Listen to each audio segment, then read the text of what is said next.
It is truly a proud moment that we are here now. Talagang mahirap yung pinagdaanan. Not only ako, but also my fellow scholars. From sourcing hanggang sa makakating kami dito sa graduation, we experience so many things. And it is not possible without the people that help us. To our families, thank you for your sacrifices, prayers, and endless support. Many of us will not be standing here today without your love and encouragement. This achievement belongs to you as much as it belongs to us.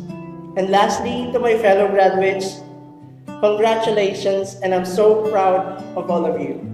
We may have different stories, different struggles, and different dreams.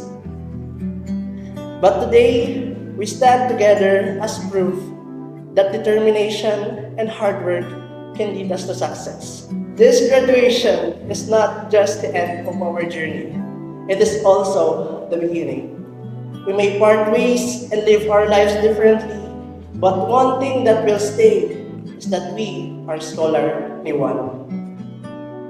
The world ahead will not be easy, but today proves that we are ready to face it. Once again, I want to express my deepest gratitude to everyone who became part of this meaningful journey. And to my fellow graduates, may we continue to strive to be better and create a future we can be proud of.